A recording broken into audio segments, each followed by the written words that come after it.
Okay, Assalamualaikum warahmatullahi wabarakatuh. Hari ini saya ingin share tentang bagaimanakah cara dia untuk kita menyampaikan, untuk kita berkomunikasi dengan lebih berkesan. Kadang ada mesej yang kita sampaikan tapi tidak dapat diterima oleh audiens kita. Okay, pertama adalah sekarang saya beri tip paling senang sekali. Guna teknik adalah ada 3 perkara yang elemen yang perlu kita terapkan. Elemen-elemen sebenarnya telah diterapkan dalam kalau tengok dalam TikTok, Facebook. Okey. Sebenarnya dalam audiens kita ada 3 kecenderungan audiens kita yang mendengar ucapan kita. Pertama, kena terapkan elemen visual. Okey. Yang kedua adalah elemen auditory. Yang ketiga adalah elemen kinestetik. Kalau peringkat yang lebih tinggi sikit, cuba terapkan elemen digital. Okey, setelah saya terangkan apa maksud keempat elemen ni.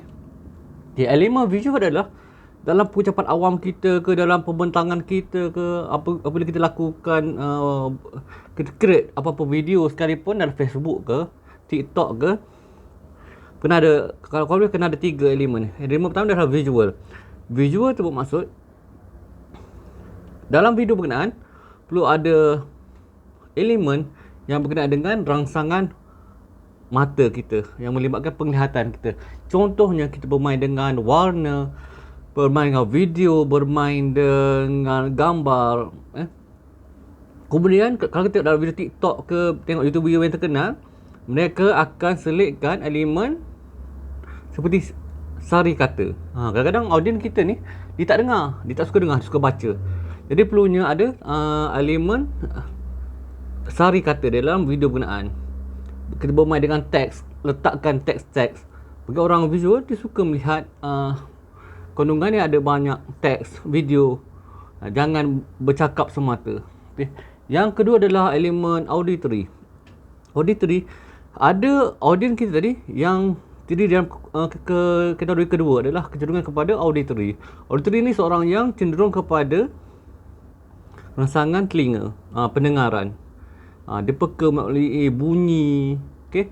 Jadi dalam video kita perlu ada, ataupun ucapan awam kita kena ada elemen bunyi-bunyian, sound tu kena jelas. Okay. Kalau dalam dewan kita bercakap, pastikan PA sistem kena pun berfungsi dengan baik, tak ada noise.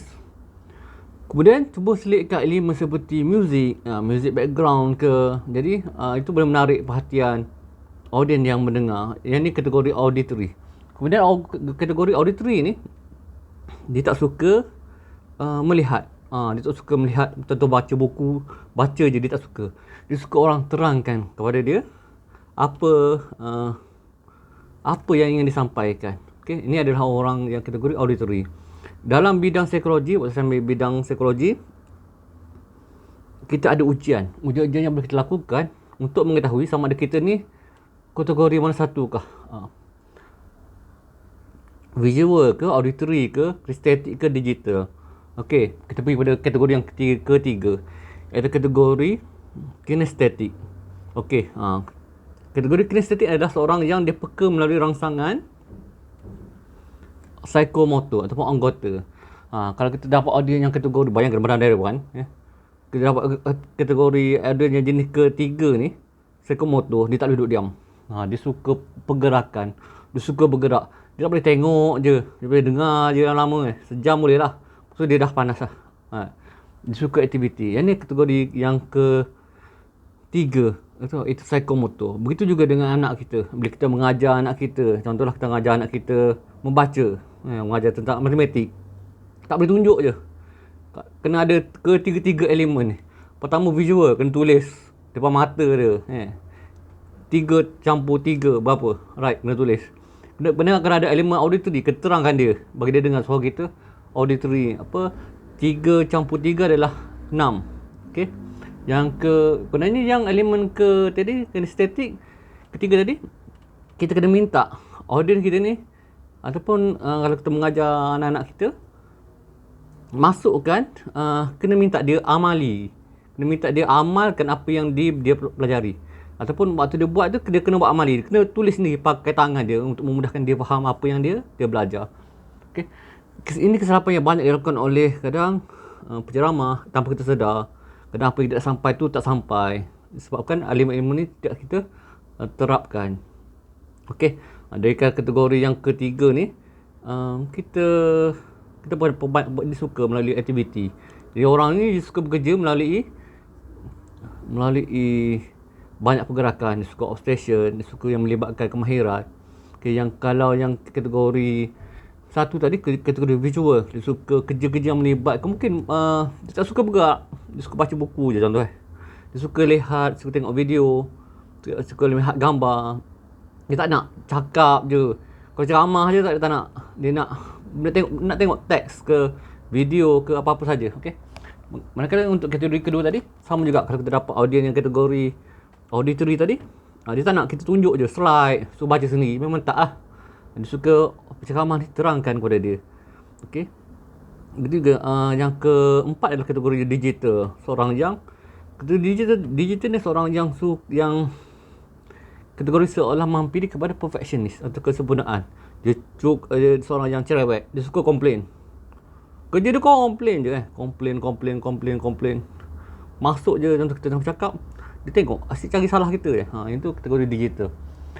Jadi bila contoh dia akan cari kelemahan apa saja, dia suka kategori gitu. Ini seorang digital, dia sukakan kesempurnaan. Kalau bagi kita kepada dia, semoga orang kategori digital ni dia boleh buat kerja yang betul-betul lah, yang terbaik, yang sempurna. Jadi untuk kategori digital ni, kita kena cara untuk batasi kategori penonton ke yang bersifat digital ni, kita kena banyak bermain dengan soal jawab. Sebab kategori digital ni suka kita tanya soalan dia untuk kita uji dia. Kadang dia tak tahu, dia nak tahu apa benda yang dia tak tahu. Jadi kita tanya dia banyak soalan. Tapi kita minta dia berkongsi apa saja ilmu yang dia tahu. Jadi kesimpulan pada hari ini, jadikan percakapan anda lebih berimpak tinggi. Pertama, untuk kategori slot pertama ni, cuba selitkan 4 elemen tadi dalam percakapan awam kita. Pertama, visual, yang menggunakan deria penglihatan kita. Yang kedua adalah kategori auditory, yang menggunakan deria pendengaran kita. Yang ketiga adalah menggunakan kita kena ada elemen kinestetik, iaitu ada aktiviti yang kita lakukan, ada aktiviti amali yang kita lakukan. Yang keempat adalah kategori digital. Digital ni kita ada banyak bermain dengan soal jawab. Kadang sebelum kita mulakan ceramah kita, ucapan kita tanya dia orang soalan yang boleh menimbulkan semangat inquiry atau semangat ingin tahu dalam diri mereka. Jadi kalau anda ada sebarang soalan yang ingin ditanyakan, boleh bertanyakan dalam komen di bawah.